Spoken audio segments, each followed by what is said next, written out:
नहमदुहु व नुसल्ली अला रसूलिहिल करीम अम्मा बाद फ़ौज़ु बिल्लाहि समीउल अलीम मिनश शैतानिर रजीम बिस्मिल्लाहिर रहमानिर रहीम। सूरतुल मोमिनून की आयत नंबर 12 से मेरी एक स्टूडेंट ने तबसरा किया है, तो वो तबसरा मैं आप लोगों को सुनाती हूँ। चूँकि उसने जो तबसरा भेजा है वो उसमें बहुत ज़्यादा शोर था, तो इसलिए मैंने कहा कि मैं अपनी ज़बान में आप लोगों को बताऊँ। लक़द ख़लक़नल इंसाना मिन सुलालतिन मिन तीन सुम्मा जअलनाहु नुत्फ़तन फ़ी क़रारिन मकीन सुम्मा ख़लक़नल नुत्फ़ता अलक़तन फ़ख़लक़नल अलक़ता मुज़ग़तन फ़ख़लक़नल मुज़ग़ता इज़ामन फ़कसौनल इज़ामा लहमा सुम्मा अंशअनाहु ख़ल्क़न आख़रा फ़तबरकल्लाहु अहसनुल ख़ालिक़ीन। सुभान। हमने इंसान को मिट्टी के जौहर से पैदा किया था, फिर उसको आगे के लिए हमने पानी की एक टपकी हुई बूंद बनाकर एक महफूज ठिकाने में रख दिया। फिर पानी की इस बूंद को हमने एक लोथड़े की सूरत दी और लोथड़े को गोश्त की एक बंधी हुई बोटी बनाया और उस बोटी की हड्डियां पैदा की और हड्डियों पर गोश्त चढ़ा दिया। फिर हमने उसको एक दूसरी ही मखलूक बना खड़ा किया। सो बड़ा ही बबरकत है अल्लाह जो बेहतरीन खालिक है। सुभान अल्लाह। फिर ये भी हकीकत है कि इसके बाद तुम सबको लाजमन मरना है, फिर ये कि क़यामत के दिन तुम लाजमन उठाए जाओगे। मेरी शागिर्द कहती हैं कि इस रकू पर तबसरा करते हुए उसने कहा कि ये रकू पढ़ते हुए इतना अच्छा लगा है कि सबसे पहले अल्लाह ताला ने इंसान पर तबसरा करते हुए फरमाया है कि आयत नंबर 12 से इंसान की पैदाइश का जिक्र किया है। जब हम मेडिकल में इंसान को स्टडी करते हैं तो इसको कहा जाता है बायोलॉजी। इसके बाद पूरी आयत नंबर 17 के ऊपर इसको अल्लाह ख़त्म कर देता है इस इंसान की पैदाइश को, इस बयान के साथ कि हमने इंसान को पैदा कर लिया और अब हम इससे गाफिल नहीं हैं, हम ही इंसान को डील करेंगे। और इसके बाद अल्लाह ताला पौधों का जिक्र करता है, इसको मेडिकल ज़बान में बॉटनी कहा जाता है। इसके बाद आयत 21 से अल्लाह ताला जानवरों का जिक्र करते हुए फरमाते हैं, जिसको मेडिकल की ज़बान में ज़ूलॉजी कहा जाता है।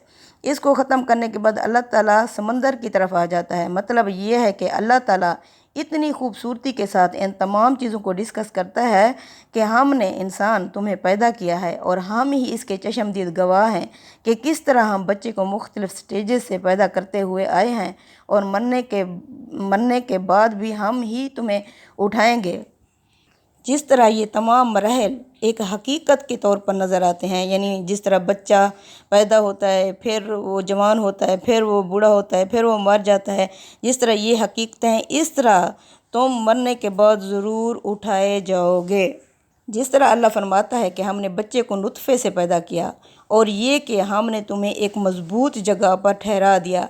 यही चीज़ है जो हम मेडिकल में स्टडी करते हैं कि मेल और फीमेल के मिलने से ज़ाइगोट बनता है। फिर अल्लाह ताला बच्चेदानी में जो उसकी मखसूस जगह है उसमें ठहरा देता है, एक मज़बूत जगह में। इसलिए अल्लाह ताला ने फरमाया है कि इस बच्चेदानी को पहले अल्लाह पूरा तैयार करता है। बच्चा पैदा होते ही बच्चे का बेड तैयार किया जाता है, क्योंकि बच्चादानी बहुत सख्त होती है और ये पत्थर की तरह सख्त होती है। फिर इसे नरम किया जाता है और सिर्फ 2 सेल ही जो होते हैं उनको उधर बच्चेदानी के अंदर शिफ्ट किया जाता है और वहाँ पर जगह देकर ठहराया जाता है। फिर उसके बाद उसके मुख्तलिफ़ सेल्स बनते हैं और वो उसमें तकसीम होते हैं। फिर वाकई बूंद को लोथड़ा कह रहे हैं, वो वाकई एक लोथड़ा ही होता है खून का। फिर यही लोथड़ा अगर ठहर जाए तो तकसीम होता होता एक बोटी की शक्ल इख्तियार कर लेता है। वो बोटी इतनी लंबी होती है कि हड्डियां बनाना शुरू कर देती है। सबसे पहले उससे रीढ़ की हड्डी बनती है, फिर तमाम हड्डियों के ऊपर गोश्त आना शुरू हो जाता है और बच्चा पैदा होने से यानी 7-8 माह तक वो बच्चा ऐसे होता है कि कहीं से भी नहीं लग रहा होता कि वो इंसान का बच्चा है। वो एक गुलहरी और चूहे की शक्ल का होता है। 7वें और 8वें और 9वें महीने में जब वो पैदा होता है तो गोया वो ऐसे होता है कि अपनी पहली शक्ल से टोटली मुख्तलिफ होता है। जिस तरह अल्लाह ताला फरमाता है कि वो एक दूसरी शक्ल में ही बच्चे को पैदा करता है, यानी क्या ही खूब है वो बेहतरीन पैदा करने वाला।